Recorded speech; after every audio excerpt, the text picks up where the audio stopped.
Independent thoughts, independent life. This is Chad Benson. This is how people treat the pandemic. The mall is more than 25% full. This is the Galleria Mall of Houston, Texas. Because even with the cases rising, they're still like this. People can still sit anywhere they want to. No social distancing at all.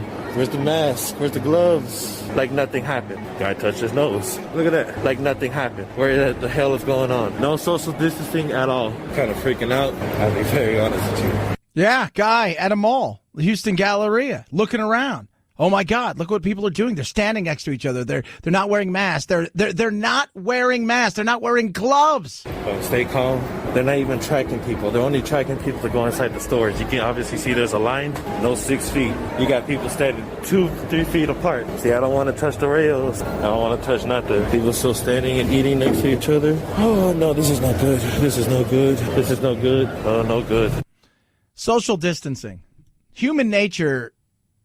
We gravitate towards one another, right? I mean, we do. You go to a place you've never been, and there's 100 people. There's no pandemic.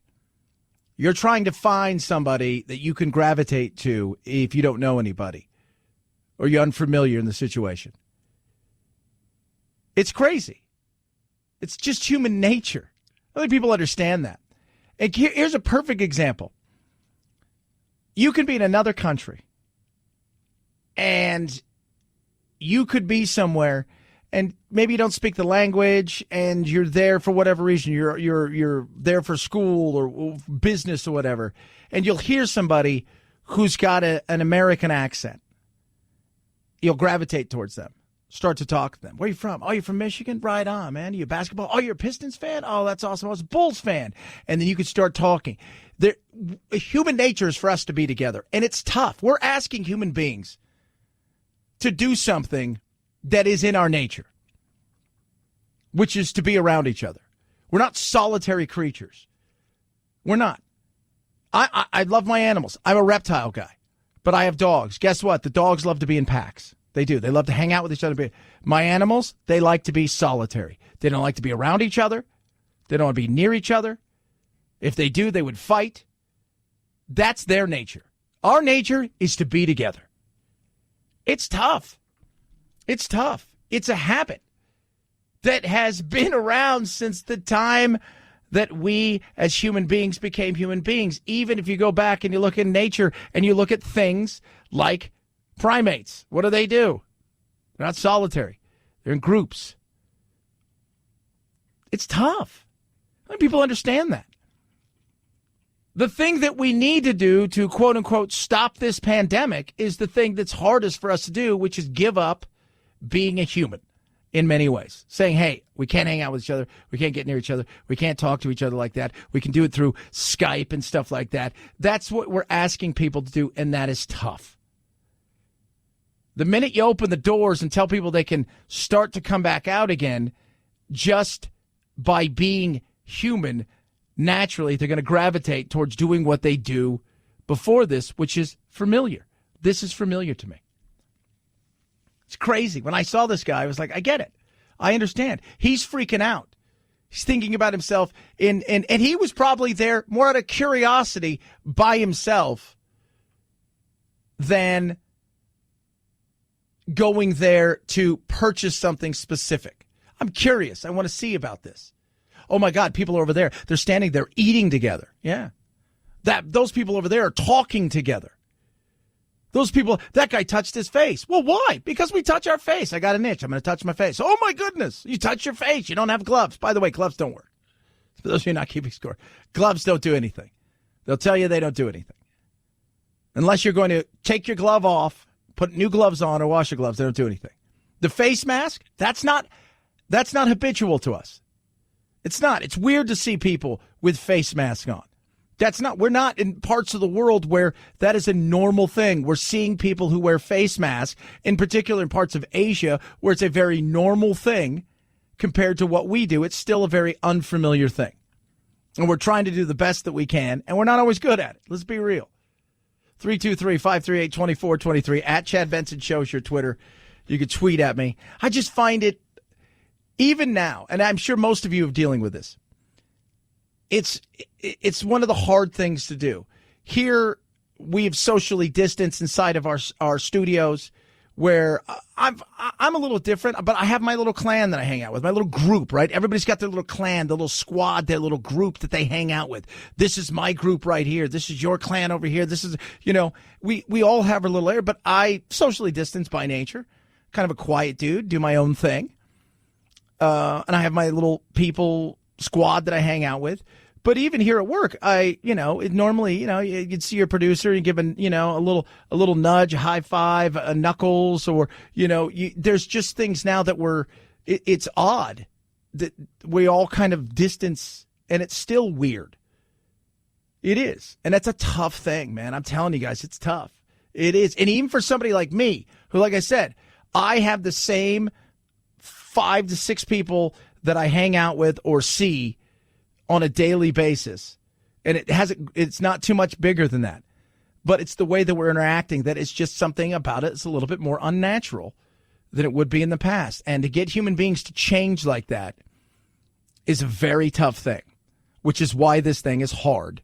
Besides the hygiene side of it, it's just our interaction with one another, to be close to grandma, to be close to grandpa, to see people that we love who we've known for years. They've had underlying conditions, but still to want to be a hug, and that's what you kind of do. That is a tough thing for human beings to give up. 323-538-2423 at Chad Benson Show is your Twitter. You can tweet at us, and yes, text the program. They're still arguing and fighting, and why are you taking this? We had somebody fairly close to me, very nice young gentleman. He tested positive. Plus, I deal with Mike a lot, and Mike had somebody very close to him who I also see who tested positive. So I thought, from my standpoint, not a bad time to take it. I'm like, we're still talking about the hydrochloroquine? First of all, he's not taking it in mass dosages. He's not flooding his system with it. That's the first thing. So when you watch the crazy people on television who scream, I can't believe he's doing this. This is the worst thing in the history of the world. He's taking it under a doctor's supervision in small dosages. He is not. They act like it is the most dangerous drug in the history of drugs. It was approved by the FDA 30 years ago. Every drug has some sort of side effect potential. See any commercial about any drug ever. And he's taking it in small dosages. People for years, decades, have been taking this to fight things like malaria, but also to fight things like lupus and arthritis and several other things. So it's not like this thing is like, we didn't know about this thing. He's now taking it. He might as well be taking heroin. That's what they make you sound. Now, settle down. Settle down. It's nuts. The president says, what do you have to lose? Well, your life. You could die from, and that's not just Fox News telling you that. That's also Donald Trump's FDA, Donald Trump's VA. The Trump administration has said, please don't do this. It could kill you. The VA study showed that it increased the likelihood of people dying. And so the question is, why did the president do it? It is not the killer drug. Just like this is where I understand why Trump gets frustrated. And I get frustrated over this stuff. On both sides. They take something and they run with it and they drag it out and they squeeze every bit of some sort of mini controversy out of something, and they pit us against one another. It's not a dangerous drug if you take it the way it's supposed to be. What they've shown in some cases, and people swear by it, that it saved them. In other cases, people died. Would those people have died anyways? Because when they first started giving out the hydrochloroquine in the amount that they were, because they were pumping people full of it, it was a Hail Mary. You've got nothing to lose scenario. They weren't giving it to people who were just diagnosed, and maybe had a few issues. They were giving it in mass to people that were in the hospital, potentially going to ICU or already in ICU. And they were giving it to people in mass quantities, not just kind of like here's one, here's there. But that's the stuff. Why is he taking it? It's like the most dangerous drug in the history of drugs. He might as well be taking PCP, angel dust, fentanyl. Settle down. Settle down. My God. 323-538-2423. At Chad Benson Show's your Twitter. You can tweet at me. It is just disingenuous on all sides. And here's one thing I'll say about Trump. At least put his money where his mouth is, right? He touted this thing. He wanted this thing to work. I don't think it's worked the way he thought it would, but he is putting his money where his mouth is. Taking that damn thing. I don't know if it's going to help him. I don't know if he's got it. I'm assuming he doesn't. And people say, well, he would never tell us. It'll get out. Can't not get out. Nothing in the White House is safe. If it's uttered there, it'll be somewhere within 12 hours. Unless it's really important, then it'll probably be outside in the world within hours, within minutes. So if he had it, I'm pretty sure it would get out. Because somebody's going to whisper something to somebody, or it's like, you ever notice, there's a perfect example of how that would work. You go out and you hang out with a group of people, and you've got that, that one lady, she doesn't get drunk, but she has her drinks and her cocktails, and she never misses. She's on time. You guys go out to dinner, 9 times out of 9, she's going to have herself a cocktail or two. And then there's that 10th time. No. I'm just going to have water. She's pregnant. It would be the same thing at the White House. Trump's not doing any interviews. Trump's not doing any of these things. People around Trump, his circle had been limited, or everybody's being socially distanced and working from home now. You would say to yourself, he's got it. He's got it. So I don't think that's going to happen. I don't think it would be kept from us. I just think it could. 323-538-2423 at Chad Benson Show's your Twitter. Hope you're doing well. Gabby wants to save you money. Look, see the way I start? I always want to save you guys money. I would like to save you more, right? But I'm just one show. But Gabby, I can show you how they're going to save you more. On average, $825 per year is what they save their customer. How about apples to apples comparison of everything when it has to do with your homeowners and car insurance? Travelers, Nationwide, Progressive. It takes 2 minutes to link up your homeowners insurance and your car insurance. You get a free apples to apples look, right? You're looking and you're saying, wow, I am paying way too much for homeowners, but just right for car insurance, or vice versa. I saved about $1,000 because my car insurance was ridiculous with who I was with originally. That can be you. And did I mention it was free? They're not going to sell your information, so no annoying robocalls or spam, none of that stuff. And it's totally free to check out. It takes 2 minutes. See how much you can save on your car and homeowners insurance. Go to Gabi.com/Benson, GABI.com/Benson, Gabi.com/Benson. Start your savings today. Chad Benson Show.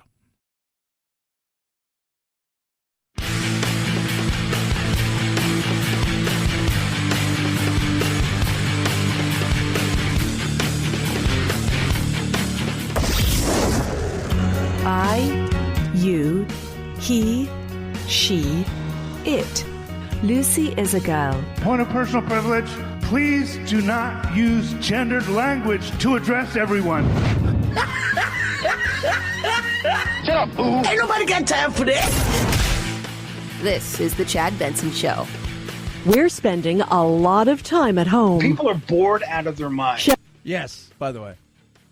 People are bored out of their mind. I'm not so much. I like to be home, but people are bored out of their mind. Just want to let you know that. How easy it is to get bored. You think, if I stayed home and I worked, I'd do this, this, and this. You get bored. Because even if you're a homebody, and my life, very little change because I work so much. I work about 18 hours a day.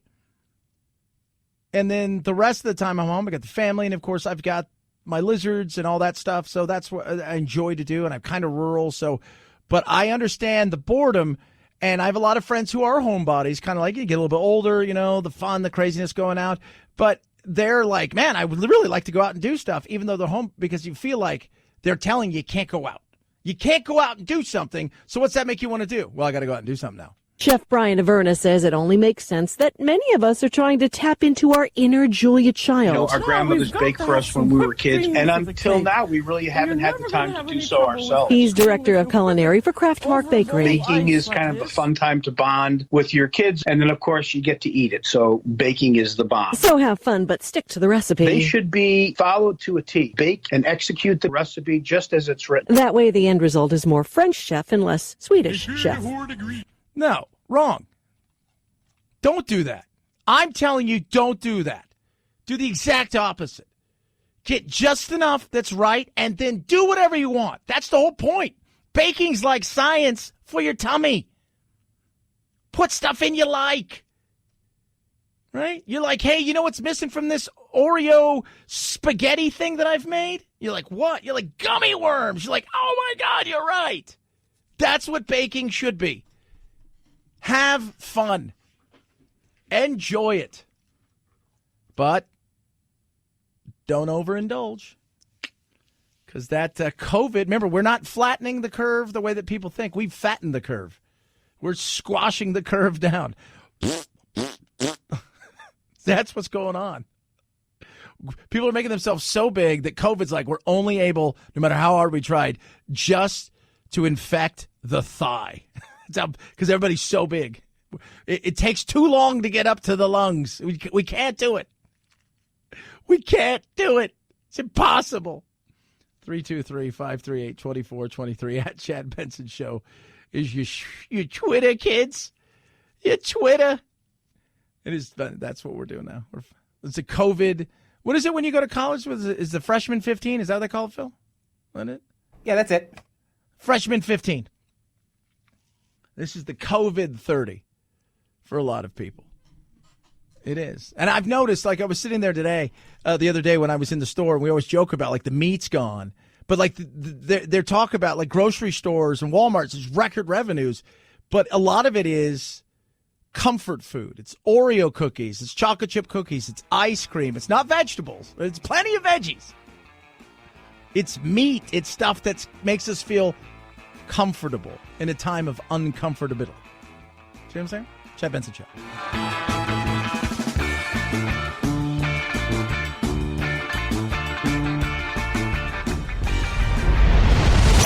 The Chad Benson Show.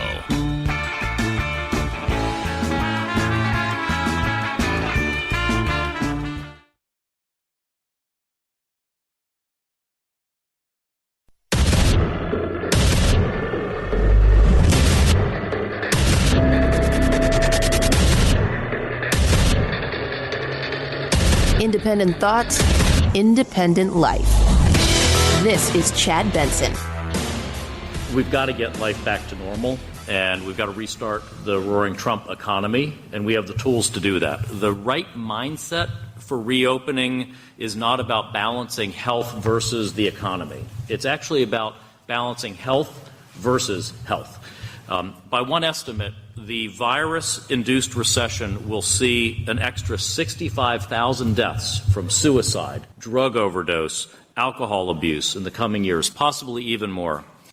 Alex Azar. Is he right? Yeah, I mean, you're going to find some issues that come out of this that are because of the stagnant and crashing economy. You are going to find issues that come out of this that because of COVID, not directly, but the response that the government has taken, that yes, kids, we're going to have suicides. We're going to have bankruptcy, which is going to cause people to go into depressions. We're going to have overdoses. And while it is not a, you got COVID, this is what happened, it is a part of the entire thing. And we'll have some ugly, ugly, ugly numbers when I think we look back on not direct but indirect deaths and addiction because of what took place during the pandemic and how governments reacted to it and the economy. We talked about it yesterday. When the world's crashing around you, financially and other things, you don't see the light at the end of the tunnel. You think it's always going to be like this. You can't rationally, you start to get to a point where this is it. This is the end. It's all, and that's tough. That's a tough thing. States are seeing a decline in the reporting of child maltreatment because kids aren't at school. They're not seeing doctors and teachers who would otherwise report maltreatment in the home environment. Mammograms are down 87%. Colonoscopies are down 90%. Approximately 1.7 million new cancer cases are diagnosed per year in our country. And if we're seeing an 80% drop in cancer cases identified, we could already have 300,000 or more undiagnosed cancer cases as a result of this crisis. That is true. Doctor was in here last week. He and I were doing commercials. Local doctor here in Phoenix. And he said things like strokes, heart attacks, they don't just disappear because people are afraid to go in. People are afraid. You're hearing people say, doctors are saying people are, when they finally do see their patients, they're saying they didn't want to come in because they didn't want to pester the doctors. Child abuse, spousal abuse, up big time. These are real things. And then on top of that, when this thing first started, many people started to postpone things that needed to be done. Heart surgery was a big one. Unless you were going to get you were on a waiting list and you were going to get one, you may have had to push off getting your surgeries done. Cancer treatments were pushed off in some cases. That is the way that we went about this. And then the effect on top of all of those things was also hospitals that weren't receiving the amount of COVID patients they thought. And that's the best data we can give people because it's hard data. And we'll talk about manipulation of data in a little bit. But you saw a huge decline in revenue for those hospitals. So places like where I'm at, out here in Arizona, in Phoenix, we had only like 8-9% occupancy inside the hospital. And the hospital, as far as COVID patients, and outside of like treatments that people needed to do, your appendix burst, things like that you could not go without, they were losing massive amounts of money. And so they've reopened surgeries, elective surgeries. And we think elective surgery, it's not always boob jobs, guys. I have news for you. It's things like, hey, I need to get my knee done, my hips, things that absolutely are must to get done. That puts food on the table for those hospitals. But there's a lot of other things that I think people didn't really think about in that trickle down effect. A CDC report found a 60% reduction in vaccine administrations, including for our kids, pediatric vaccinations, millions of kids not getting vaccinated. The good news is that under your leadership, we built a path forward so that we can have safe reopening. We have the surveillance tools. We have the testing tools. We have the containment methodologies and resources. We are developing therapeutics and we're developing vaccines. So we have the strategy and the recipe to support the safe reopening of our economy. And that's what's happening. Alex Azar right there. How safe will it be? That's a fair question to ask. We're going to see certain spikes. What we're seeing in South America and some other places as it becomes their time of year for like fall, we're seeing it start to come back. So it's starting to show it's probably a seasonal thing, which means if that's true, that probably within the next 4 weeks or so, we're going to see a precipitous drop in the number of new cases. And then we'll probably have a respite for, I'm saying 3 to 4 months before we start to see it come back. Now, will it come back as hard? That's a question. The vaccine thing is weird. Huge drops in vaccines. And here's the other thing. What about vaccine? What if we found a vaccine, but you're somebody who, I don't vaccinate my kids for whatever reason. For some kids, they can't get vaccinated. There's a medical reason. Whatever's inside the vaccination will cause them to struggle and potentially be fatal to them. That's understandable. For others, maybe it's a religious thing. And for a lot of other people, it's choice. I don't want to, whatever reason. You think your kid's going to get autism, whatever it is. But what about something like this? Something that potentially is a risk to everybody. We're not talking about the measles or the mumps, even though we've seen rise in things that we thought we eliminated years ago. Never to this extent could you be forced to get a vaccine. This is Alan Dershowitz, constitutional law. Let me put it very clearly. You have no constitutional right to endanger the public and spread a disease, even if you disagree. You have no right not to be vaccinated. You have no right not to wear a mask. You have no right to open up your business. Yeah, you've got no right. Where as far as they're concerned, you've got zero right. You have to. This is why. Why? It's very interesting here. Now, when it comes to the mask thing, that's a touchy subject for a lot of people. When it comes to the store thing, the difference in the way it is that some people have pointed out in the Constitutional is I can't tell you can't open up your store, but the person across the street who has an identical store gets to open theirs. That's when it becomes a problem. And that's what a lot of people who had stores are saying, well, hold on a second. Target sells clothes. Walmart sells clothes. Why do they get to open up, but I can't? Because they also sell food and things of that nature, and that's what their argument would be. And that's the kind of battle you have when it comes to this. But when it comes to vaccinations and this, his argument is you're not getting a vaccination is potentially deadly to other people.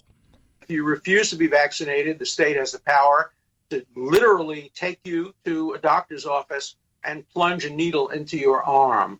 If the vaccination Where is that in the Constitution? If the vaccination is designed to prevent the spreading disease. If the vaccination is only to prevent a disease that you will get, for example, if there's a disease that will kill you, you have the right to refuse that, but you have no right to refuse to be vaccinated against a contagious disease. That's crazy, right? I mean, we got all these rights here, and you should be able to. And what's funny is we become very contrarian in a moment like this, because I think most of us, like 99% of us, probably go out and get vaccinated.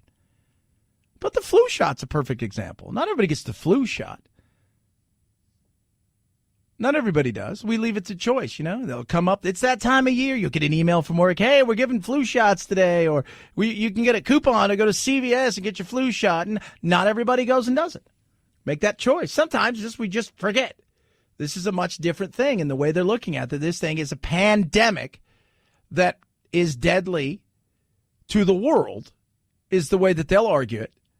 And look what it's done. And look at the amount of people that it's killing.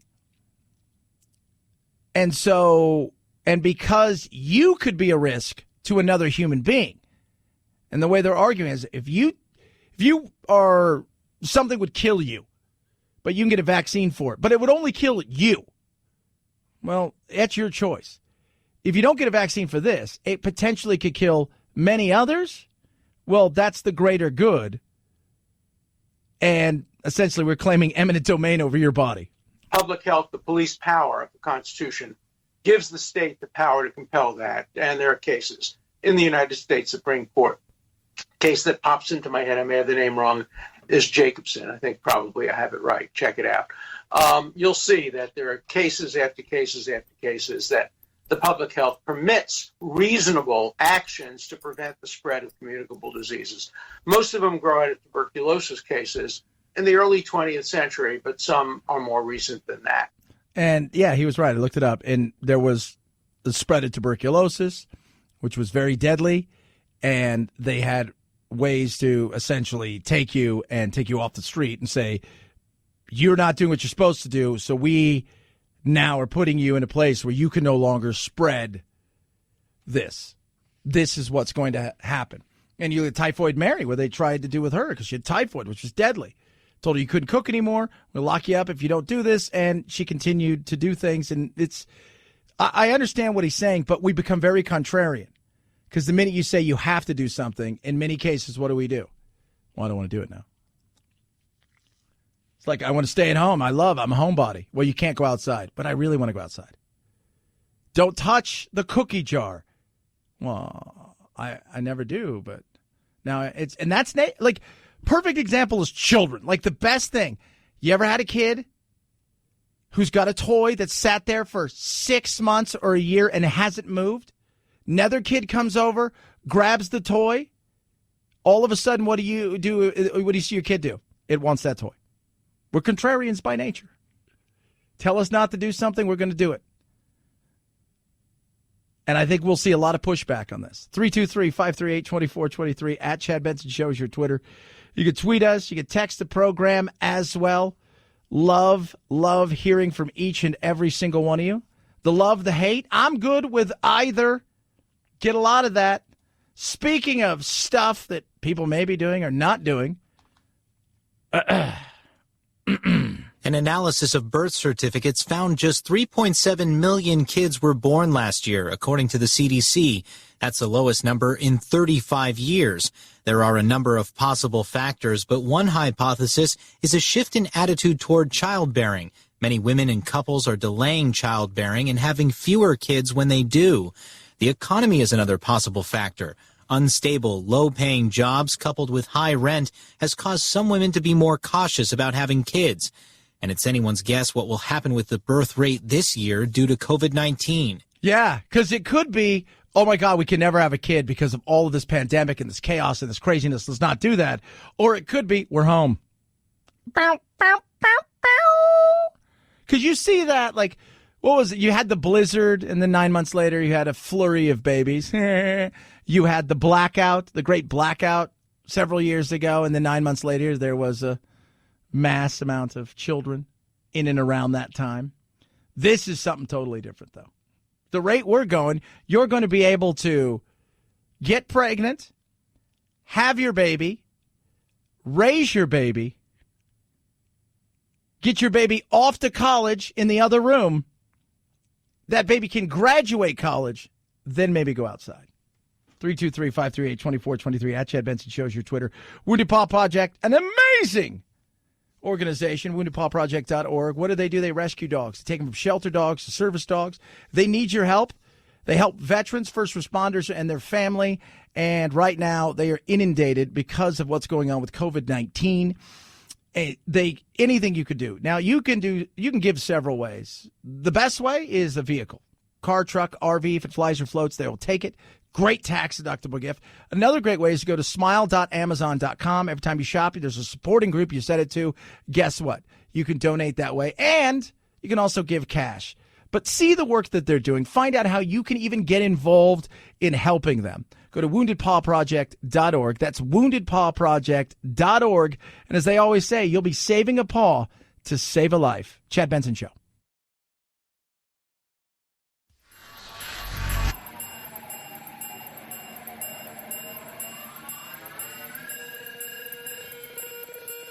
Set Chad straight. Text the show, 323-538-2423. That's 323-538-CHAD. Someone has to do it. Might as well be you. The Chad Benson Show. And the Oscar goes to... nobody? With production still shut down in Hollywood and movie releases on pause, it's no surprise that the Academy of Motion Picture Arts and Sciences is thinking about the fate of next year's Academy Awards. And Variety is out with a story quoting sources as saying the Academy is considering postponing the 2021 Oscars set for February 28th, with one source calling the postponement, quote, likely. No official word from the Academy. Of more pressing concern, though, are the Emmys set for September for now. The Oscars. I would love to see the Oscars and what's out there. Because at the end of the year, I mean, we talked a bit about this yesterday. So I have a lot of friends who are in the movie business. Growing up in Southern California, I grew up with a lot of people who were actors, still are, and people who work behind the scenes in a very big way. And they're telling me that the potential to not see the movie industry back in a major way. You'll get movies that are done that they'll try to slide into certain areas, or maybe if there's a break in this thing that they can fit something in that might be cool. So we're going to, the only new movie coming out in the foreseeable future. So Memorial Day's this weekend, the start of the summer blockbuster run. Now, over the last 10 years, That's not been what normally Christmas, Thanksgiving, summer, those were the big months. Everything else was kind of a throwaway. But because of so many superhero movies, they've been released in February, March, April, and you've seen that there's not really been too many downtimes. Memorial Day's always kind of been the thing, though. You start rolling out blockbuster after blockbuster every single week, you're getting nothing. We will not get a full nationwide movie release until July. I don't know if we're going to see anything that resembles a huge movie until next year, till we find a therapeutic. And why would you release a movie at this point in time if your hope is to make box office, if the box office itself at best is going to be halved? Crazy. It's not the new world. It's the moment we live in. Let's remember that. 323-538-2423 at Chad Benson Show is your Twitter. I would love to see it, though, right? Wouldn't you just kind of love to see, like, some of these movies that were released, like Sonic the Hedgehog, Best Picture? Chad Benson Show.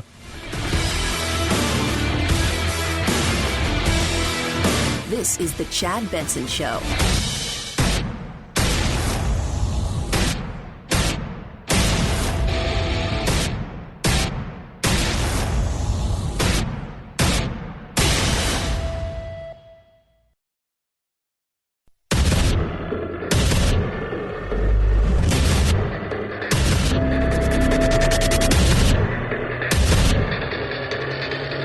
Independent thoughts, independent life. This is Chad Benson. What do the healthcare experts really think in terms of a second wave? This is going to come back into fall in some fashion. Whether or not it comes back in an epidemic fashion is going to be dependent upon what we do. Whether or not we have the screening in place, whether or not people are still practicing good technique to try to avoid infection, whether or not we have good track and trace in place where we're tracking down people who are sick and getting their close contacts and offering them testing and trying to get people into isolation. What's good technique? Well, this is what I do. Put the mask on. I go right ear, pull it over my nose and my chin, go left ear. Oh, yeah, that's good. Then when I wash my hands, I left hand passing under the water, over to the soap, into my hand, back under, get a little lather up, and then I go. That's a good technique. What's your technique? Is it going to come back? Is it ever going to go away? I do believe it will. Is it going to be seasonal, though? Is that what we're looking at? That's Dr. Scott Gottlieb, former Trump administrator, FDA commissioner, talking about, yes, the second wave. But it's going to come back in the fall. This is a virus that's highly contagious. Coronaviruses circulate on a seasonal basis. There's no reason to believe this is just going to disappear and isn't going to become a more endemic infection. We see it now becoming epidemic in South America as they go into their winter. So there seems to be some seasonality taking hold with this infection right now. Yeah, some seasonality. So if that's true, and this is a seasonal thing, then in theory, we're going to be coming out of it probably in the next 4 to 6 weeks, where you'll see it like the coyote going over the cliff with the Roadrunner. But like the Roadrunner always knows, the coyote's not finished. It's coming back. So we'll see it come back, I'm assuming September, October-ish. Hopefully by then we have a therapeutic that absolutely works. It's bought us some time to start building up the economy and start getting us going in the right direction. And we'll get closer and closer to what we hope will be a vaccine, which will probably be more like the flu shot than a vaccine itself. You were part of the Trump administration, so you would have been one of the 21% of the Republicans who think a second wave is coming. 93% of the Democrats do. How do you articulate that to the public? Remember, there's a lot of states that weren't touched by this virus, and they happen to be more rural states and states in the South. A lot of those states are more Republican states. But now those states become the more vulnerable states, because if you look at cities like New York or Detroit, New Orleans, Chicago, they were pretty heavily hit. And so the RT, the transfer of this virus, is going to be lower in those cities because you're going to have more immunity. More immunity. And speaking of immunity, do you get it? That's also one of the big questions about immunity itself. Well, according to a new study. The South Korean CDC now saying it's likely that people cannot be infected twice. Early in the outbreak, hundreds of patients tested positive for a second time, prompting concern that people were not immune to catching it again. But scientists now say those relapsing cases were testing failures. Experts warn the conclusion is still preliminary, and they don't know how long that immunity will last. That's the big question, is how long will this thing last, the immunity? Several doctors I've talked to said it could be 6 months. Could be, in some cases, you catch something once and you're never going to catch it again. Well, the coronavirus, for those of you guys who don't know, the coronaviruses have been around since like the 60s or something. So it's not like if you've had a cold, you've probably had some form of the coronavirus. So does your immunity last 12 months? So I went and got tested 2-3 weeks ago. It came back negative for me having the coronavirus or have had the coronavirus. But my doctor said, I don't know how absolutely accurate these things are, because he was pretty kind of certain I had it.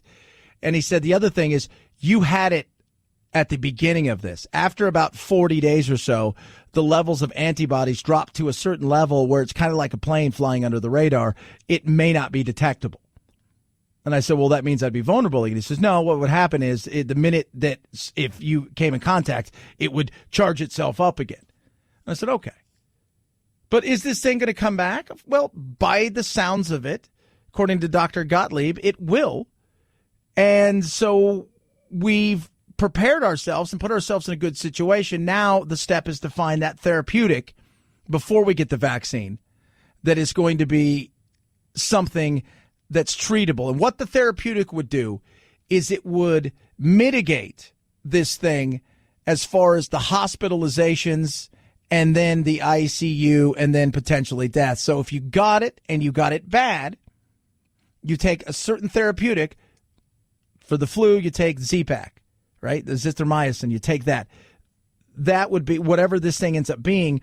You take that. You call your doctor, say, I don't feel good. You come in, you tested positive for coronavirus. We're going to prescribe you this. This is what we know really takes this thing on. And then instead of you being sick potentially for 2 weeks and stuff, you're sick for 3 or 4 days, and then back to work and life you go, which allows people to breathe easier, no pun intended, and to get back there with life, which is the most important thing for the rest of us at this point in time, is seeing the economy and their lives get back to some form of real normalcy, where we go to the movies, we go to sporting events, we go hug our grandma and grandpa.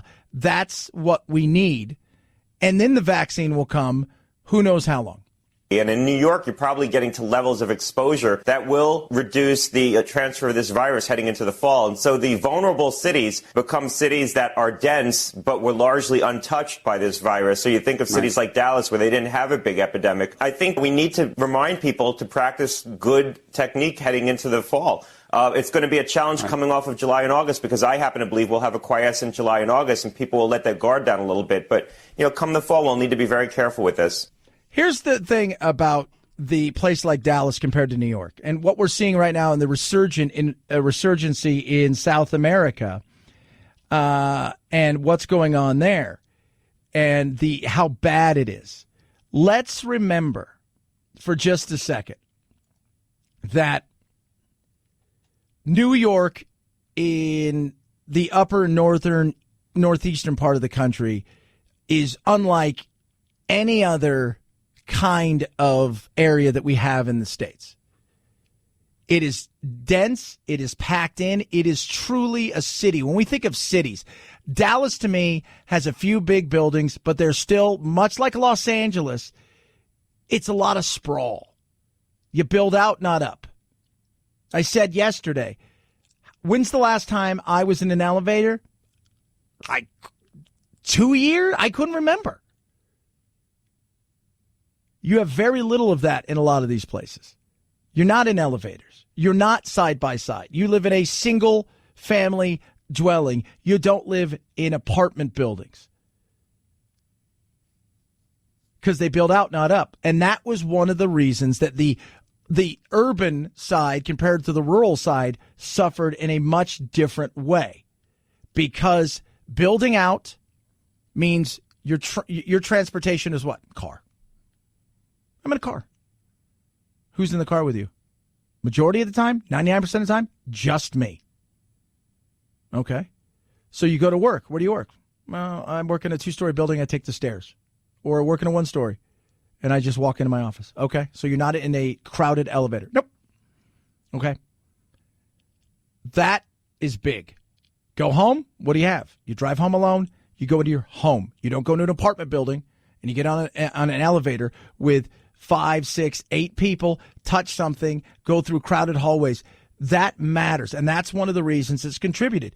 What you see going on in Brazil right now is massive. They had 1,100 people die yesterday and almost 17,500 new infections.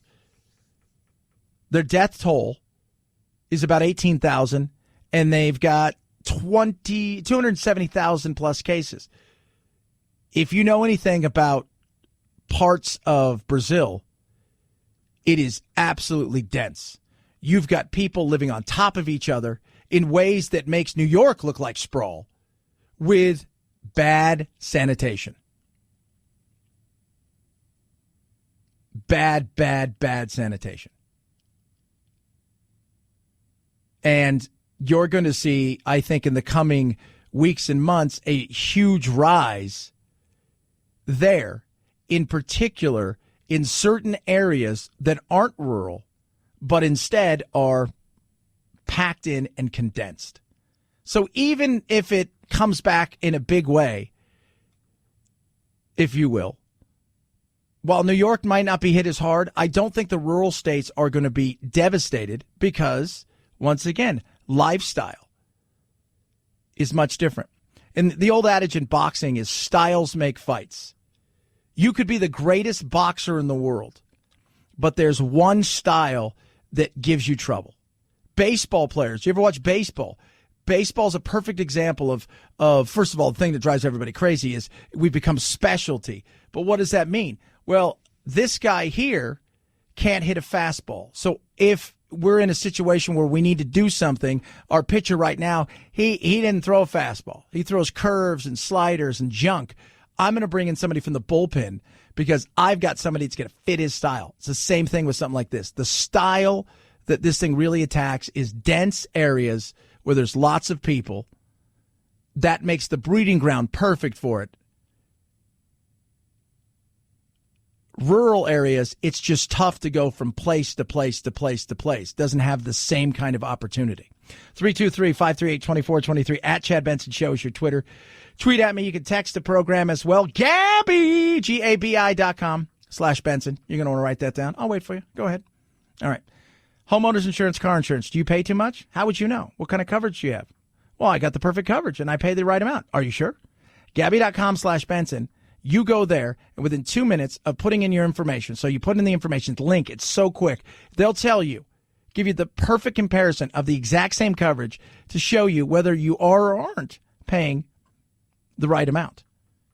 Saved me about $1,000 on my car insurance for the year. My homeowner's insurance for the same coverage was spot on. Gabi's customers, on average, save $825. So you're going to get apples-to-apples comparisons of 40 of the top insurers. Progressive, Nationwide, Travelers, just to name a few. It's free, and it takes about 2 minutes. All you have to do is go to Gabi.com/Benson. You're going to find out how much you can save on your car and homeowner's insurance. That's Gabi.com/Benson. That's GABI.com/Benson. Gabi.com/Benson. Chad Benson Show.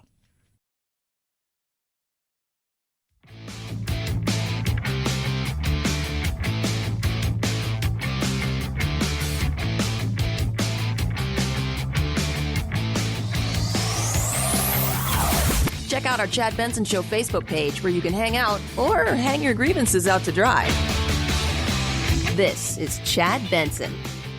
5, 4, 3, 2, 1, 0. Now it's time to find out what's trending. What's trending? Yeah, what does that mean? I mean something, right? Like it's trending on the old internet. What's trending? All right, let's find out what's trending on the old interwebs. I like doing that, kids. Who won The Voice 2020? I have no idea. That show's still on. How about that? Did not know. Ruby Rose trending because she quit Batwoman. They're going to have to recast that. Joe Rogan is trending. If you guys have no idea who Joe Rogan is, what are you doing? But I don't know if you saw this, Producer Phil. You being in the industry much like me, you saw yesterday Joe Rogan signed a deal with Spotify. Massive deal. To the point where he will no longer have his shows broadcast on YouTube. Starting, I think, in September, it'll start to move over. And by January of 2021, all of his stuff will be only available on Spotify, except for Joe Rogan clips. So if you go on to YouTube now, you can get Joe Rogan clips where it's, say, he interviews like Elon Musk for an hour and a half. They'll give you 3 minutes of this. Elon and Joe talk about coronavirus. So it'll give you just a smidge. That's the only thing you'll be able to find. The rest of the 12 years of his podcast and everything that became the videocast will all move over there, including the entire library, which is massive. So pretty good move by old Spotify. Krispy Kreme offering free graduate dozen to those in caps and gowns. So now I have to go get a cap and gown and then find a Krispy Kreme. And Israel Kama Kuo Ole, which I know I screwed up, is also trending. If you have no idea who that is, he used to go by the name of Brother Is, would have turned 60 today. We'll talk a little bit more about him. Trending numero uno, because people are asking, who's the thing on Google? Because Google every day puts up something, right? And today, that's him. Head on over to Twitter, and what are they fighting about? Because that's pretty much all it is. It's just a fight. I love how, like, Google has all kinds of fun stuff, right? Brother Is, Machine Gun Kelly, Graduate Donuts. You go over to Twitter, and it's like President Plumper, Obama's a nut job. And it's just nonstop fighting of silliness. It really is. So you've got just a bunch of crap. It is World Bee Day, which I was unaware of. Right? Absentee is trending. Talking about, of course, Trump. Absentee. And then the rest of the baloney that has to do with politics. Ask Biden anything. Vote for your life. You don't want to ask Biden anything. You don't. You do not want to ask Biden anything at all. Because if you've not seen some of his stuff, it's just crazy. So Brother Is, who is he? Well, he did a song that was a remake that became something kind of huge. Much like Brother Is. And you can hear it at every christening and funeral in the world. Ladies and gentlemen, Mr. Brother Is.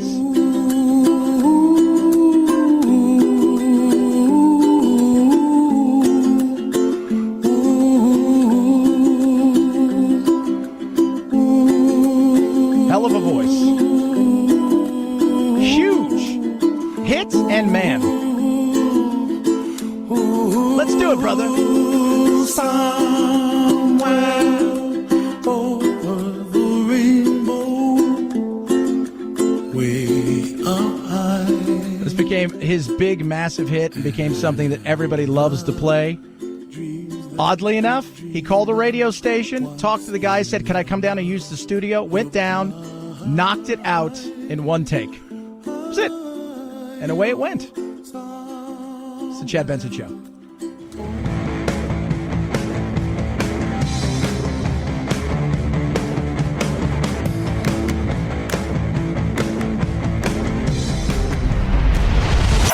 The Chad Benson Show.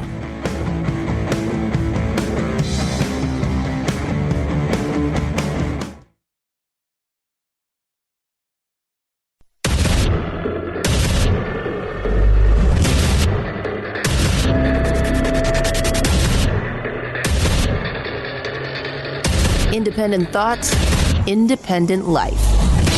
This is Chad Benson.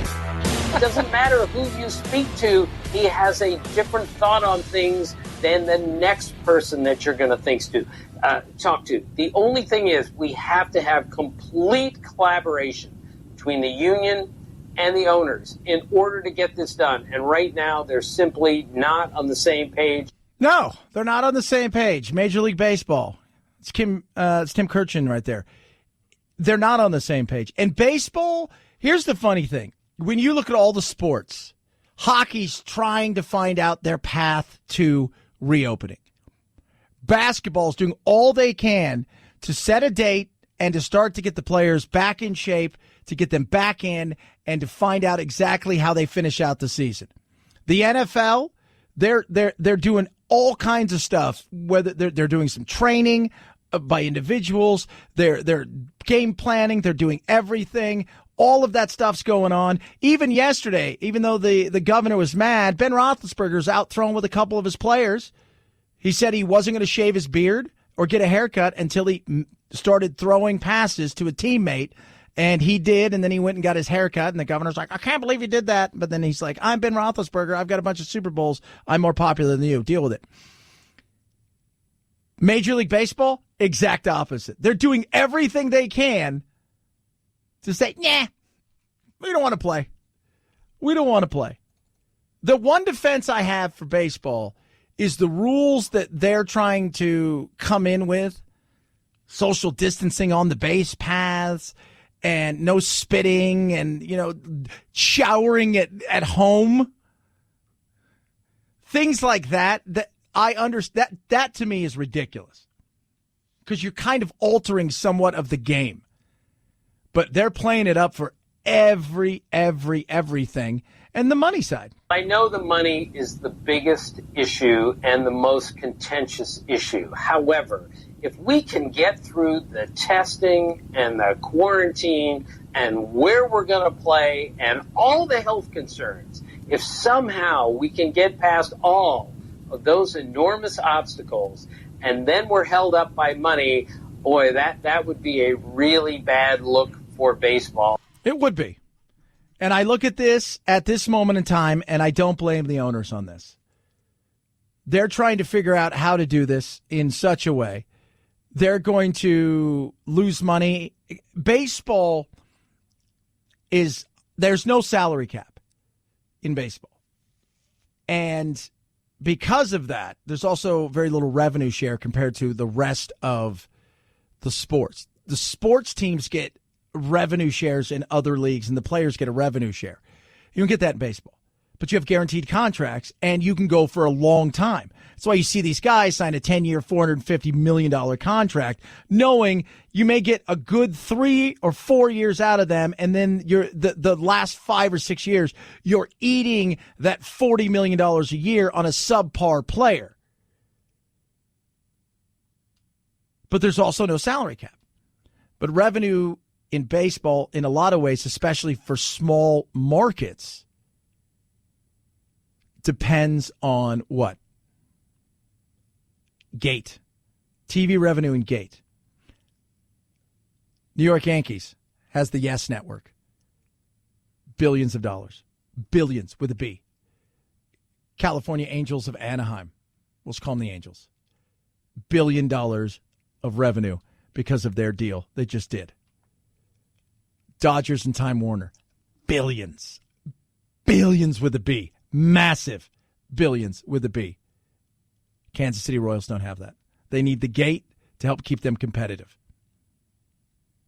When you're telling players, like, you know what? I don't want to play. And we heard last week from, was it Blake Snell? He's not willing to put his life at risk unless he gets his whole salary. That doesn't look good.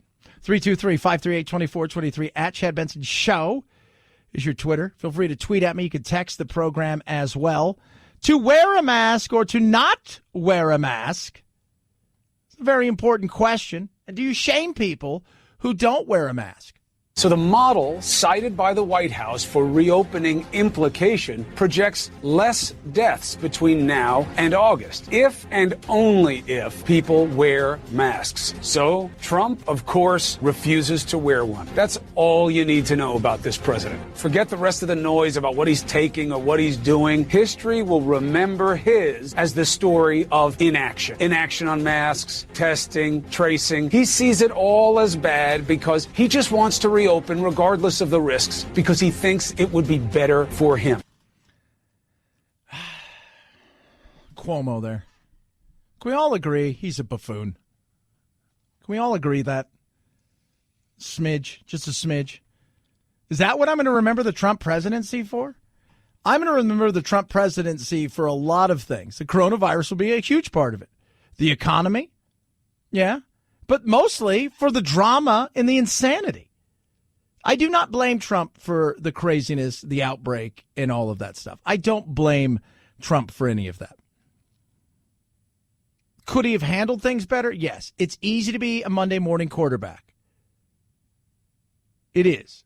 Everybody come in on Monday. Well, you know, if I was the quarterback of the team and that play happened yesterday, I wouldn't have thrown an interception. I would have thrown it over there. Well, it's easy. Hindsight. You know, if I look back on it and I had the money 20 years ago, I'd have put it all into Apple and Amazon. Settle down. You bought a worm farm. Hindsight, Smurf. Doesn't work that way. But I don't know if masks, I'm going to look back and go, you know what, the thing I really remember about Trump is he didn't wear a mask. But to mask or not to mask is a very real thing. Case in point, protester at a Costco, because you go to Costco anywhere in the country, what do? You have to wear a mask. I work for Costco, and I'm asking this member to put on a mask because that is our company policy. So either wear the mask. And I'm not doing it because I woke up in a free country. Have a great day. So you're going to take this cart from me? Sir, have a great full day. Of stuff. You're no longer welcome here. You need to leave. Thank you very much. He's going to take the cart away because he's a little There he is walking away with all my stuff. There he goes, because I'm not a sheep. Look, I think some of this stuff is ridiculous. Wearing a mask, here's the thing about wearing a mask. It's not about you. It's about protecting other people at this point in time. It isn't. And there's ways to wear a mask that are right, and there's ways to wear a mask that are wrong. You ask the doctors to tell you. First of all, the right kind of mask, the right fitting kind of mask makes a huge difference. Secondly, it's not going to stop you potentially from getting it if the particles are out there, because you can get it in your eye and it can get through your homemade mask, and 99% of the masks that are out there, it potentially can get through. What it is, though, is it mitigates the particles and things that are out there, especially if you sneeze and stuff like that. It's about having respect. Do I think a lot of people are turning to the government to say, please protect me and here's some of my rights? I think there is some of that. And if you say there's not, well, that's on you. Everybody's got their own version of how they see things. I've got friends who are very conservative who will wear masks and do everything right now because there is a worry that this thing is potentially deadly to them. And I have other friends who are very progressive, and they would say, I'm not wearing a mask. I'm not doing it. And you're like, well, shouldn't it be the other way around? But I also think there are people that are going out looking to get in some sort of conflict because they want to make a point. So if everyone else is wearing a mask, then one person should be able to fly, if anything. This isn't about the mask, it's about control, okay? You need to get that through your thick heads and realize that I'm not the sheep, okay? I was the only one not wearing a mask in that thing. So everybody else is the sheep. You guys are the sheep. And yes, this is a partisan issue. It is. It's a partisan issue in so many ways. That's what this virus has become. I don't think we should have closed everything down. I think we knew exactly. Let me tell you, no matter what happens in the future, unless there is a easily passable Ebola virus, what is going to happen? People are vulnerable. Elderly people are incapacitated. Maybe they were in an accident, something of that nature. People with compromised immune systems. You know what? They're always going to be a high-risk category. Do we need to close the entire country down? I don't think we did. But we did. Here we are. It's time for us to figure out where we go from here. That guy wants to, everybody's a sheeple. And it's become a partisan issue in a lot of different ways. Case in point, what's going on in Florida. So their top scientist, Doc, they let her go because she said that Governor DeSantis and his administration was trying to manipulate the data so they could reopen faster. Is that a possibility? Absolutely. I think, and look, is there manipulation of data that's real, or is it going in and changing the data? Two different things. Because I think a lot of states that wanted to reopen were trying to look at every way, shape, or form they could fit certain things into places that were true to fit their narrative. So here in Arizona, what did we do? Cases were going up, but they based everything off of the percentage of people that tested positive based on the amount of tests that they were giving. So even though there was more tests, we were testing more. And so the percentage was going down. So that's how they based, oh, look, we've had 2 weeks consecutively of the percent going down, not the actual positive test scores. All right. Is that what they were trying to do? Look, find the data that fits the story. Maybe it doesn't tell the whole story. That's a possibility. Colorado on the other side of it. So you've got the Republican side. Colorado on the other side. What did you have? You had people that were being put in their death certificate as died of COVID when they didn't die of COVID. You had a guy, and this was 25% almost of their deaths they had to change. One guy, this was insane. I don't know if you saw this, producer Phil. He died of alcohol poisoning. They put COVID-19. He essentially, his blood alcohol level was 5.5. Double what it takes to kill you. He drank that much. But they put it down as a COVID death because he had tested positive. So they went back and changed it. New York, you could say they've manipulated some of their data. Assumption of death. So people that didn't get a COVID test, but they died based on last year's numbers. So last year, during this X amount of days, 1,000 people died. This year, it's 1,500.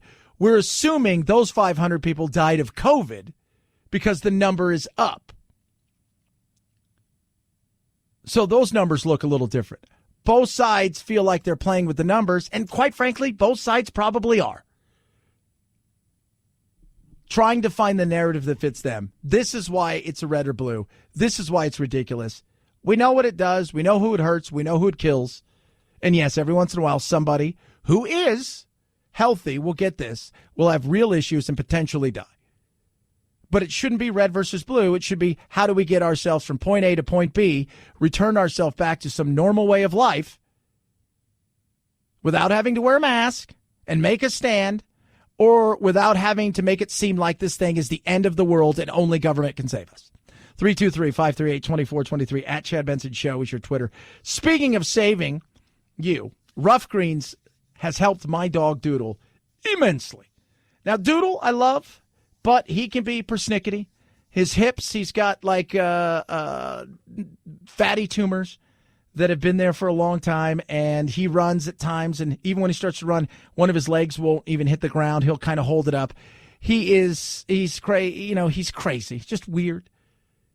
But he's always struggled. We've had little puppies. He doesn't play with them. He's very barky and snappy at him. Doesn't like it. And I think part of it's because he was bummed. So we got him Rough Greens, right? They said, try this stuff. So we did. They said, just sprinkle it on the food. He's going to love it, and it's going to make the stuff in there that's dead, which is that dry food, living. It's going to give him the stuff he needs, the nutrients, the probiotics, the omega oils, all of that stuff. It's going to give him a new lease. Sure enough, within about a week and a half, Doodle started playing more. He started running more. He started doing things, jumping, stuff that he hadn't done in forever. And it wasn't because we changed his food. It's because we started using Rough Greens. It is amazing. And I'm telling you right now, the best thing for your pup. Head to tail nutrition. This is it. If you love your fur buddy like I love mine, this is what I'm talking about with Rough Greens. Now, your dog can't pick up the phone, can't go on the interwebs to make this decision. But I tell you what, you do this. You do the 14-day jump start for $14.95. You're going to say, this is the best thing I've done for my furry friend. See if Rough Greens can reduce or completely eliminate your dog's symptoms. It's simple and easy. Go to roughgreens.com/Chad or call 833-MyDog88. That's ruffgreens.com/Chad or call 833-MyDog88. Rough Greens, we make any pet food better. Chad Benson Show.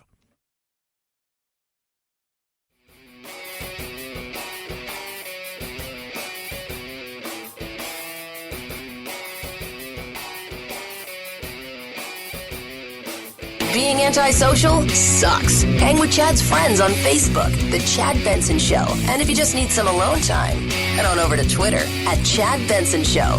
Either way, we can't wait to meet the real you. Did you know Antarctica's king penguins emit nitrous oxide through their poo, known as guano? Nitrous oxide, better known as laughing gas, they produce so much of it that researchers studying them went a little cuckoo. The team of researchers led by the University of Copenhagen were studying king penguins on the Atlantic island of South Georgia. They say penguin guano produces very high levels of nitrous oxide around their colonies. That's right. So next time you go to the dentist, you're going to be like, why do you guys have a penguin? Well, you'll enjoy it. He's going to poo, and we're going to have fun. The lead on the study told AFP, quote, after nosing about in guano for several hours, one goes completely cuckoo. The nitrous oxide is due to the penguin's diet of krill and fish, which are full of nitrogen. It's released from the penguin poo into the soil, which transforms it into nitrous oxide. There you go. You know what else makes guano? Probably not to that levels, but also does things to you, is bats. And we know what also bats do, which is cause COVID through no fault of their own. They're like, hey, don't blame us. We're doing fine. It was you guys. Yeah, you guys. You know what I'm talking about. You guys catching us and trying to eat us. Bunch of weirdos. Chad. 323-538-2423 at Chad Benson Show, your Twitter. If you have a few dollars set around and you say to yourself, Self, I would like to get a guitar. Prince is selling. Well, his estate is letting go of his long-lost, ultra-rare Blue Angel Cloud guitar. It's going to be heading to auction. Julian's Auctions founder, Darren Julian, said they originally thought it would sell for $100,000 plus. Now they're looking upwards of $500 plus. Some other ones are going to be going up for sale as well. But this could be huge. I wouldn't be surprised to see this thing go for $1 million. You never know. You never know. 323-538-2423 at Chad Benson Show is your Twitter. Chad Benson Show.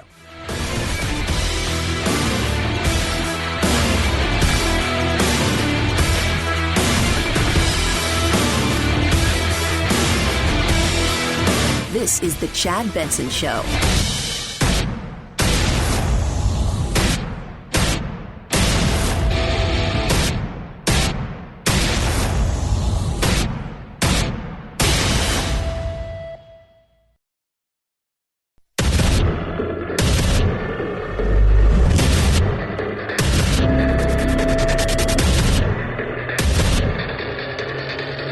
Independent thoughts, independent life. This is Chad Benson. We've got to get life back to normal, and we've got to restart the roaring Trump economy, and we have the tools to do that. The right mindset for reopening is not about balancing health versus the economy. It's actually about balancing health versus health. By one estimate, the virus-induced recession will see an extra 65,000 deaths from suicide, drug overdose, alcohol abuse in the coming years, possibly even more. Alex Azar right there. Is that going to happen? Are we going to have more? I think it's potential to have a lot more. You hear people out there say, well, poverty kills. Yeah, it does. And this is going to drive a lot of people into poverty. Bankruptcies. You're going to have all kinds of issues, suicide, things of that nature that are not a direct, in-your-face, like you got the coronavirus and it killed you, but because of all of the measures that they did to stomp down the spread of the coronavirus, it caused adverse reaction in your world.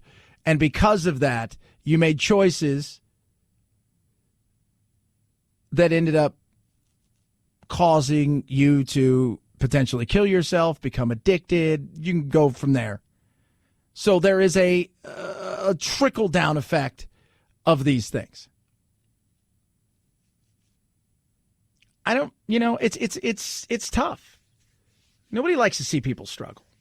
We understand what we're trying to do. I hate when people say, it's this or that. It's not. It's not a this or that scenario. It's not you do this or you do that, and this is what happens. Get your head out your ass. It's not the truth. Truth is, we're trying to find out how we mitigate this, flatten the curve, brace ourselves what would be potentially a second wave coming in the fall, start to rebuild, and then when it comes back, which it looks more and more like it's going to, we're in a position to withstand this without having to stop back down again, which is the big fear. The big fear, as bad as it is at this moment in time, and it is bad. We're talking about a depression, not a recession. We're talking about 20, 25% unemployment, maybe more. We're not talking about 10% unemployment like we saw in 2008. That was a nasty, nasty recession. No, we're talking about the Great Depression kind of sense that we're heading into.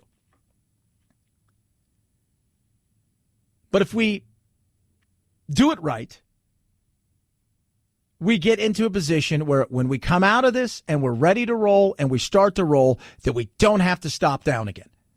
Because the stopping down for a second time, especially when the economy may be finding its sea legs and starting to move forward, and we're starting to look for hopefully an end of a third quarter and the start of the fourth quarter, an important season as we head into the Christmas and holiday time, where hopefully retailers start to get some stuff back on track. If we had to stop down again, those repercussions will be felt for a decade or so. So I'm going to throw something at you. I guess I want you to understand this. I understand why people did what they did. I think we could have gone about things, and I think hindsight being what it is, I think if there is a second resurgence, we will take it in a much different way than we had the first. I still think we'll do some social distancing. I still think people work out of the house, but I do not think the economy will stop down in full again. I don't think it can handle that. But 350 million people, less than, get ready for this, not 1/10 of 1%, not 1%. We're talking about 1/2 of 1% of people have been infected. Just to bring that in to all of this, I want people to understand that. That is. That's a ton of people when you look at, we're talking about, 1.5 million people, 92,000 deaths, give or take.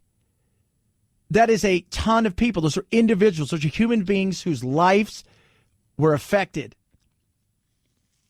in such a way.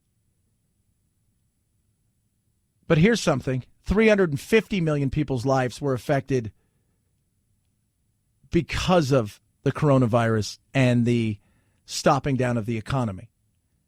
Everybody has felt it in some way, shape, or form. Everybody has. Some people have been fortunate enough to ride it out. Some people have even done better. But the majority of people are feeling it at this moment in time in some way, shape, or form. 323-538-2423 at Chad Benson Show is your Twitter.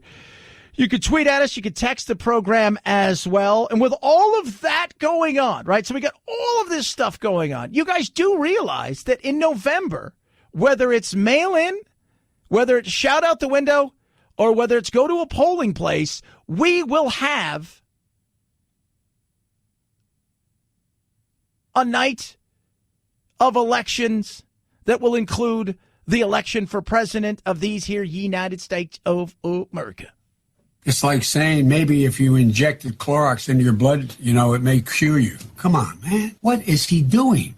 What in God's name is he doing? The things that presidents say, the words of a president matter. You heard the vice president say, I'm not using it, the vice president of the United States. Look, this is absolutely irresponsible. There's no serious medical personnel out there saying to use that drug. It's counterproductive. It's not going to help. But the president, he decided that's an answer. This is totally irresponsible. Totally irresponsible.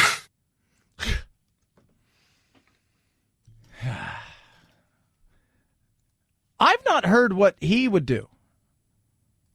Remember, and this is unfortunate, this is our political world and landscape that we live in this day and age, is it's no longer my idea is better than your ideas. It's I suck less than that guy sucks. That guy sucks big time. He's awful. He's the worst. I suck, but not as bad as that. I had a friend who was French. And it's back in the 90s. And, the French have a reputation of being, as we said, it's another time to use it, persnickety, if you will, to foreigners. And not just, they've had that really bad reputation and somewhat deserved. And it was very interesting because he was talking to my mom and about how, when she was over there, that, how they were. And he said to her, oh, no, Mary, you don't understand. We hate everyone. In fact, we just hate you less. And I was like, oh, and that's kind of what it is. Like, your choice to pick president at times and to pick anybody is the person you despise the least. That's what the Democrats are running on right now. Trump's awful. So vote for our guy. Trump's the worst. Vote for Biden. He's going to restore. He's going to be a restorer of what? Civility? That's not going anywhere. The one thing that he will do in somewhat restoring civility is he will be so boring, and the chaos and craziness of the way that Trump is covered will dissipate. So there won't be that chaos and crazy. He'll bore us into not caring. Like, I can't be bothered. He'll bore us into not paying attention. I can't be bothered. It'd be like Pence. I would say the same thing. If Pence was president right now, while the COVID's going on and stuff, but I'm just talking about a normal presidency without an epidemic and all that stuff, I think a lot of what you would find is apathy. Just like, can't be bothered. There's no chaos. That's what Trump is, a reality TV show. Can't stand it, but can't keep your eyes off of it. Shouldn't watch it, but I'll take more. That's kind of what Trump is. That's why he got in there. Trump got in there because he was the polar opposite of every single politician out there. Yesterday, we were talking to Sheriff Penzone here, who took over for Sheriff Joe. We all know Joe Arpaio. We were talking to him, and everything he says is absolutely measured. Kind of like Pete Buttigieg. It's measured. You guys remember Pete? You guys remember we had elections earlier this year, and we had primaries in the whole 9 yards and all that stuff? You guys remember that? So it's very staccato and it's like one of those things where that doesn't entertain us. Like, I could see your maturity, and I understand what you're saying, and I may agree with a lot of it, but it's not entertaining us. And entertaining us is part of the thing that we enjoy. And that's what I find to be, like, if you want to interview somebody, like it's sports, nobody wants to interview Bill Belichick. Why? He's going to give you, we're just going to have to play harder and score more points than the other team, and they're really, it's one answer that's exactly the same, measured in, it's 8 words, and that's it.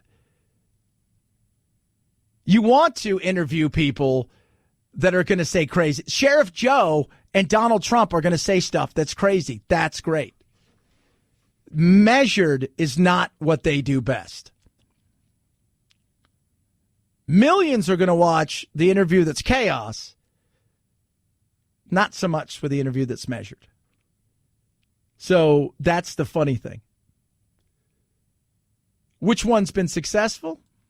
I always say, Belichick. Not a lot of talking, but a lot of winning.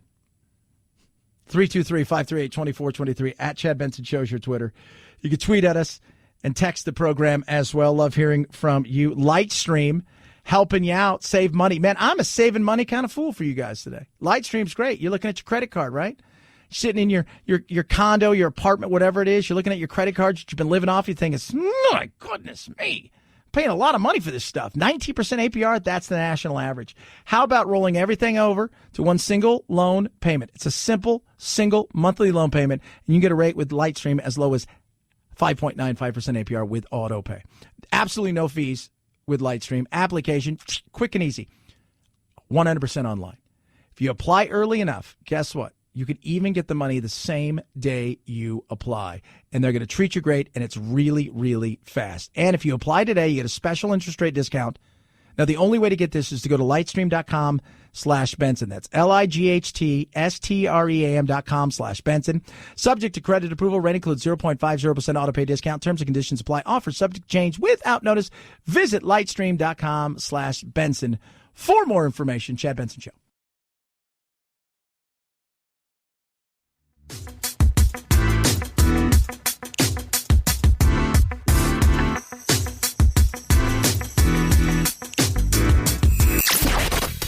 Boys, give me a bowl of chili with plenty of peppers. One Mexican heartburn. Why don't you mugs grow up?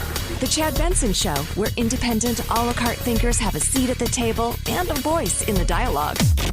I'll have what she's having. This is Chad Benson. As far as the president is concerned, he's our president, and I would rather he not be taking something that has not been approved by the scientists, especially in his age group and in his, shall we say, weight group, what is morbidly obese, they say. So I think that it's not a good idea. That's what we like in our politics. We're just talking about it. That's what it's become. You ever watch any of those Real Housewives, this, that, or the what? It's always about the fighting, the drama. So she comes out and she hits him with the morbidly obese, but not to be outdone. Trump does what Trump does because now he's got Nancy where he wants her, which is you've stooped down to my level. The one thing the Republicans never did well until Trump came along is they weren't great at fighting. They always wanted to be above the fray. Trump's like, screw it. He did that. He that's how he eliminated all of his rivals when he was running for president. He got them to react. How can I get you to react? Because once I know you react, I've got you pissed off. Guess what happens? Now you're playing my game. So he comes out and he, of course, he has to hit her back. Last night, Nancy called you morbidly obese. I don't respond to her. I think she's a waste of time. Pelosi is a sick woman. She's got a lot of problems, a lot of mental problems. We're dealing with people that have to get their act together for the good of the country. Yeah. And then I don't deal with her, But he knows because that's what he loves to do. He loves to be in the fight. I like to fight. You like to fight? I like to fight. That's what Trump does. Let's fight. Let's all fight. He likes the chaos. Gets people going, gets people talking, takes the eye off the ball, but then gets him into a position where now he knows that you're going to react to this again. Didn't know that he would be so sensitive. He's always talking about other people's avoirdupois, their weight, their pounds. So I don't even want to spend any more time on his distraction because as you see in the last couple of days, so much of the time has been spent on what he said. Rather than that, I think he should recognize that his words weigh a ton. Instead of telling people to put Lysol into their lungs or taking a medication that has not been approved, he should be saying things that would help people. But you're talking about it, Nancy, because he got you to play his game. You don't. Here's the thing with somebody like Trump, you just don't take the bait. We've talked about styles make fights in the world of boxing. Naturally, your whole goal is somebody's done something. Now I'm going to come, and that's setting them up to react the way that they want you to react so they can counter that.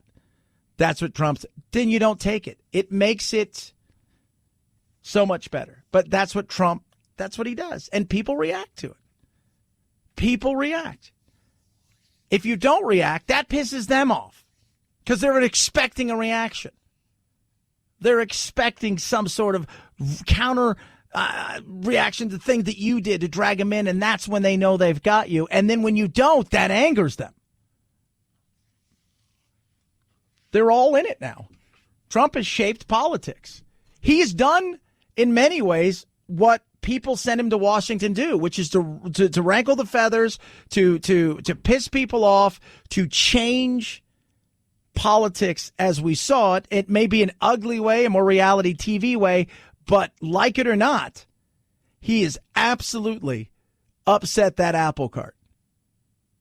Doesn't mean it's good. Doesn't mean it's all bad. It is what it is in this day and age. 323-538-2423. At Chad Benson Show is your Twitter. You can tweet at me. They were partying in Galveston. We'll touch on that a little bit. Plus, one part of this country, which is another nation in and itself, is getting hammered by the coronavirus. Chad Benson Show.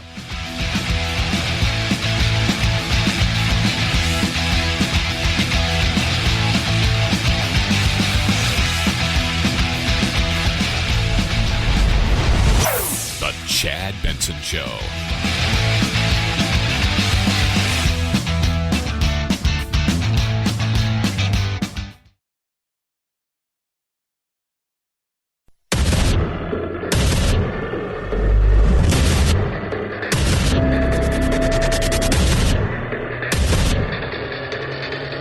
Independent thoughts, independent life. This is Chad Benson. Been in quarantine and I need to get out and party. Go Topless Jeep Weekend. What's better than beach and a few drinks and Jeeps? Man, get any better than that. In full swing at beaches on Bolivar Peninsula. This event comes at a time where beaches across the state are reopening following the coronavirus pandemic, and beachgoers like Chelsea Collier are still taking precautions. Wash them hands for 20 seconds and keep them clean with the Germ-Mag totally. Oh, God.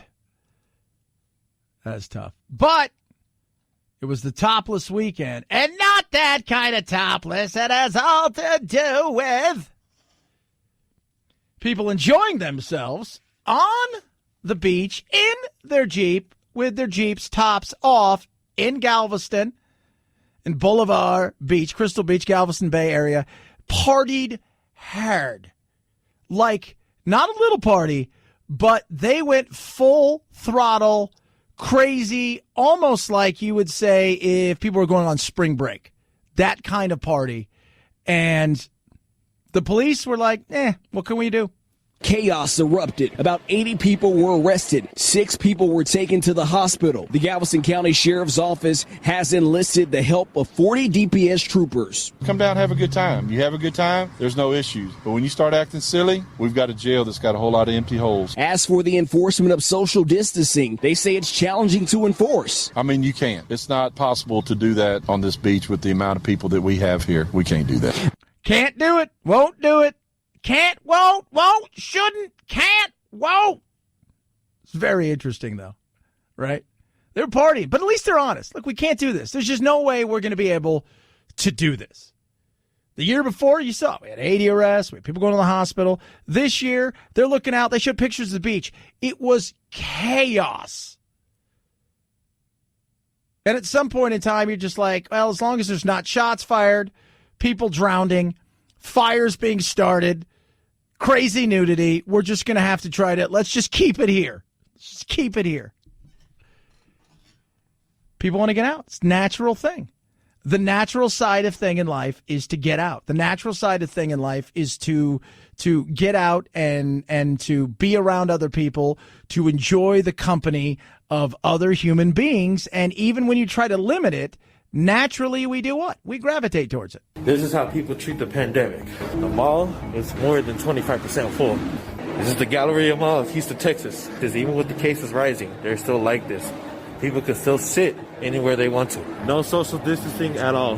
Where's the mask? Where's the gloves? Like nothing happened. Guy touched his nose. Look at that. Like nothing happened. Where the hell is going on? No social distancing at all. Kind of freaking out. I'll be very honest with you.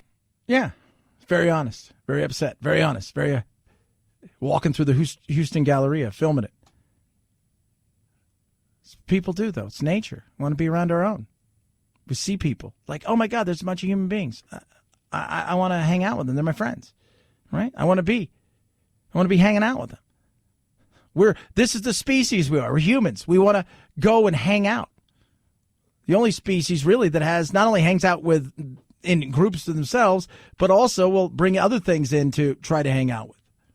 Dogs and cats and for me, reptiles and whatnot. But it's weird to not be able to be around because the natural side of us wants to hang out with people. This guy's upset about it. Why are you at the mall if you're so freaked out about it? I think he's curious. Wanted to see if people are going to follow the guidelines. Stay calm. They're not even tracking people. They're only tracking people to go inside the stores. You can obviously see there's a line, no 6 feet. You got people standing 2-3 feet apart. See, I don't want to touch the rails. I don't want to touch nothing. People still standing and eating next to each other. Oh, no, this is not good. This is no good. This is no good. Oh, no good. No good. No good. No good. No good. Guy touched his face. It's a human thing to do. Touch my face. I have an itch. Touch my face. We touch our face all the time. Probably don't even know what to do it. Oh, your eyebrow. You feel a little weird. You do that, right? You got an itch on your nose. You do that. You got a beard. Maybe you scratch. It's human nature. Got glasses. You go up by there, move it. Human nature. We're thinking about things in a different way because it's been brought to our attention of all of the things that could potentially happen. You touch this, you could get that. You do over here and you sneeze, you get. But as far as us wanting to be in a group, there are species that love that. Animal species that live. Primates, gorillas. They want to be in a group. That's it. That's their nature, is to be in a group. Big cats want to be in a group. Lots of mammals, they like to be in a group. Human beings, we like to be in a group. That's our nature. It's one of the reasons things spread the way it did. Because naturally we want to be around one another. Makes it easier for us to be in a situation where we're around one another. Why some countries have had better ways of stopping this thing. Because not just the testing, but naturally, and say the perfect example in the states here. Naturally, some states have done better because of the way that they live their life. The life that they live is not elevator to crowded hallway to crowded street to sharing a subway. It's rural and you're outside and you go from one place to another and you may not see anybody, and you work in an office where you don't have to take the elevator, and you live in a single family home, and when you're in a car, you're by yourself. That's going to make it, you're taking away how many points of potential infection rates. It's a different thing. Italy suffered in such a way because they live in a much different way. Not only in the area of northern Italy is it very compact and very dense, but they're also generational homes. And the generational homes that they have allow there to be grandma, grandpa, mom, dad, and the kids. All of those together lead to lots of contact points and people who are susceptible with underlying conditions and or older who will pay the price for it. Here in America, one of the big issues we have that isn't getting talked about is what's happening to the Navajo. And it is scary what's happened. Now, I talked to Dr. Mattel Tom. She went to ASU, was a basketball star, became a doctor, went back to her people As we talked about, she said, look, I wanted to come back to my people. I wanted to come back to the Navajo. She goes, I speak the language. This is my home. And I wanted to come back and just be a general practitioner. And now she goes, I got thrown into the deep end of this. And it was very interesting to talk to her about what's happening there. And I've spoken on a few occasions in the last month and a half about the plight with the president of the Navajo Nation, Jonathan Nez, about how bad it is. But to understand, I mean, it is insane how bad this thing is spread, and it is spread in a way that is frightening. Maybe the one thing that has made the spread so much faster here in the Navajo Nation is the fact that these big families stay together, right? The grandparents take care of the grandchildren. The parents try to get jobs and go to work, and they live in the same place, often without electricity or running water, and without access to proper sanitation. That's why the virus has been spreading so quickly. So think about that. 30% of the Navajo Nation, no running water. 30%. On top of that, you've got the other killer, which is poverty. One of the things you do notice is that there is not a lot of access to health care. People live in these small little hamlets scattered in the hills. There are a few towns, a lot of single and double wide trailers, a lot of broken down cars, and a tremendous amount of poverty. Poverty, obesity, alcoholism, diabetes, compromised immune systems, no running water, which is, think about this in this day and age. That's what you get. We live in a nation where when we hear about no running water, we think it's a poor African village, right? Or a village in a war-torn area like Southeast Asia, Cambodia, Laos, where they've had landmines and this, that, and the other, or, the Amazon. It can't be here. It's here. It's within miles of where I'm talking right now. You drive there in less than a half a day. It is that close, and 30% of people don't have running water. It's insane. The Navajo Nation is larger than West Virginia, but 40% of the people who live here don't have electricity, and 30% don't have access to running water, which is why they need to pump water. Pump water. And what's totally crazy about all of this stuff is not only the lack of what they've had to do, their lockdowns are real lockdowns. Like last weekend, the president, Jonathan Nez, locked down Friday night.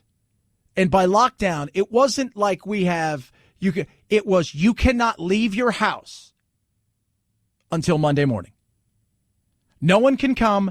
No one can go. You can't leave your house. Right now,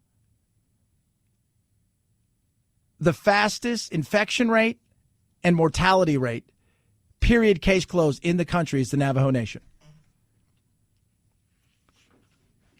They are struggling. You heard how big they are. Matt Gutman said it. Bigger than West Virginia. And it is decimating them. And their culture. And that's what Dr. Tom told us is like, on top of this, the people that are dying, the old people, the elderly people are the ones who know not only the customs, but not a lot of people that are being born, even in the Navajo Nation today, learn the language. So you're watching it slowly but surely disappear. And it's gotten very little coverage.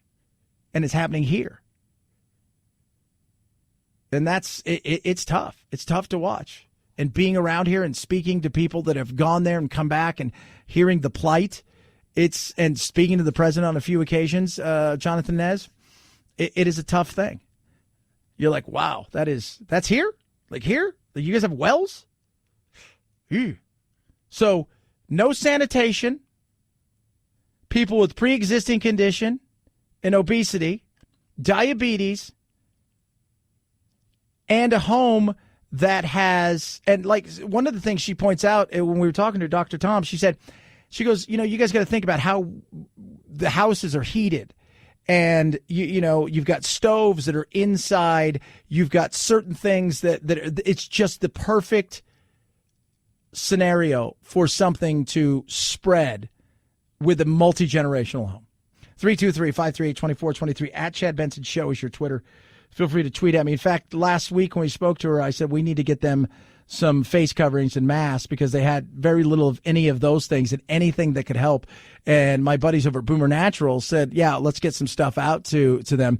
So the face mask that Boomer Naturals has, these face coverings are awesome. And if you know anything about face coverings, doctors will tell you one of the most, if not the most important thing is the fit. What's the fit? Well, does it fit right? Meaning, is it one size fits all or is it other things? Protective covers. The thing I love about that is they got adult and children's sizes. They're comfortable, all-day use, and they're a 30-day supply, meaning it's only one, but it lasts 30 days because you can wash it and rewear it.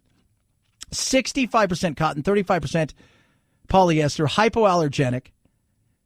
Each face covering is treated for nanosilver technology. What it's also is citing is that this antibacterial, antiviral protection lasts on your cloth for 30 days and 30 years. So when you wash it, it's gone. And it's just warm water and soap, air dry it, and away it goes.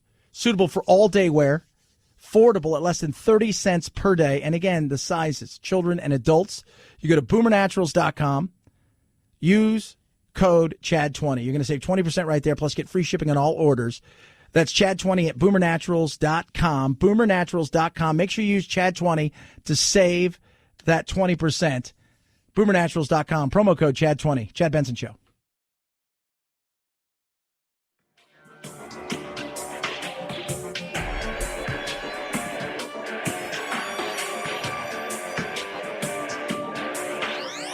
Warning, no snowflake zone. Uninformed opinions are in danger of melting. The Chad Benson Show.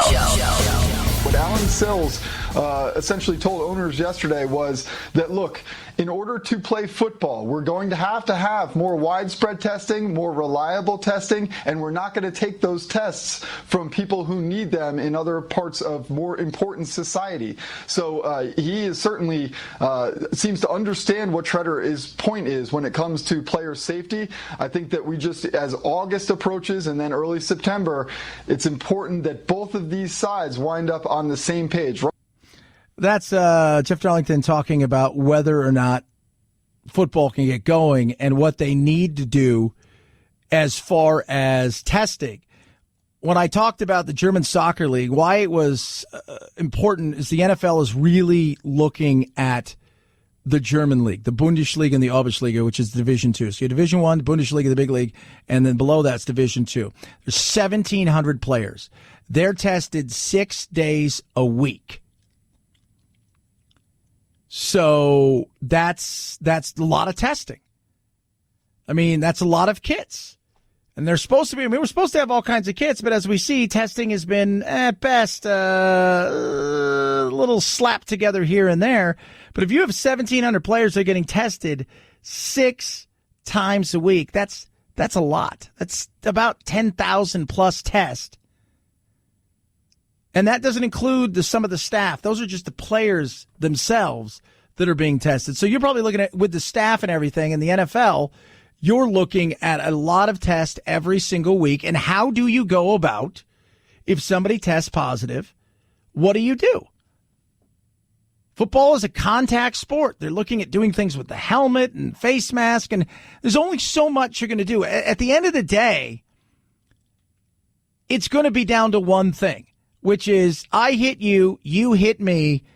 I'm going to try to impose my will on you. You're going to try to impose your will on me, and we'll see if we can score more points than you can. It feels like they are on the same road, and as long as that road does not diverge, where these two sides all of a sudden start kind of looking at each other like, hey, we want you to play, hey, we're not ready to play, that's a good thing. And for now, what Sills said to the owners, it feels like for now we are at that stage. So that is good. I think we're going to get there. I think we will get to the point where the NFL will play. To me, out of all of the things, if the Major League Baseball, we're seeing what's going on, I don't know where they're going to go. NBA's trying hard. The NHL's trying hard. If the NHL and NBA went away this year, I don't think it would be devastating. If football wasn't played, I think the psyche of the American people, that would be a huge depression. Even people who don't like football are looking forward to something else, and they realize what football means to the cities and to this country, because it is more than just a game for us. It's our obsession. And to lose that signals something different. 323-538-2423 at Chad Benson Show is your Twitter. You can tweet at us and text the program. As always, check out the Instagram. You guys want to do that? See my new snake. Got her yesterday. Her name's Agatha. She's a baby reticulated python. And I say baby. She's only about 4 feet long. She will probably top out somewhere between 16 and about 20 feet. Jeez, Chad, I know. Have yourself a great rest of your Wednesday. We got you over the hump. Night, night, Jack.